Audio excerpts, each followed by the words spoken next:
शिकायचंय? Place value. Place value म्हणजे याला म्हणतात स्थानिक.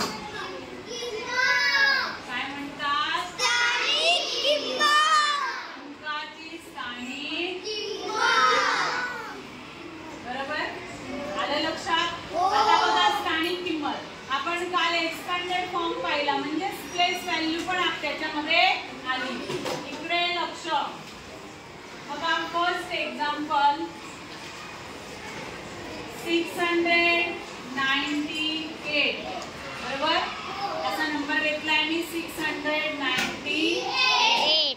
कोणता नंबर घेतलाय? 698. बरोबर. मला सांगा आता या 6 ची प्लेस कोणती आहे? 100.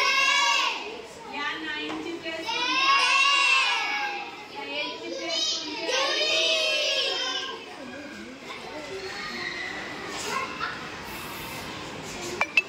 ओके. एवढं सगळ्यांना कळलं? All of you understood? आता बघा. आता या 100 ची म्हणजे याची प्राइस आहे, व्हॅल्यू आहे 600 बरोबर. नंतर या 10 ची आहे 90 आणि या 8 ची आहे only 8. Why? This is a unique place. This is a Unique place. आता बघा 698 या 8 ची व्हॅल्यू आहे only 8. प्लेस व्हॅल्यू बघतोय आपण. या 9 ची व्हॅल्यू आहे 90. ओके. आणि या 6 ची व्हॅल्यू आहे 600.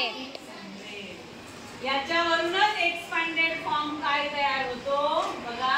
तयार होतो. एक्सपांडेड फॉर्म म्हणजे काय? एक्सपांडेड फॉर्म म्हणजे काय? काल सांगितलं.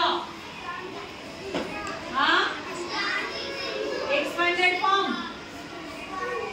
विस्तारित रूप. त्याला काय म्हणतात? विस्तारित रूप. आता हा 600 म्हणजे फर्स्ट प्लेस मध्ये 100 आहे म्हणून आपल्याला इथे काय घ्यायचं आहे? काय घ्यायचं आहे? 6 ची प्लेस व्हॅल्यू किती आली? 600.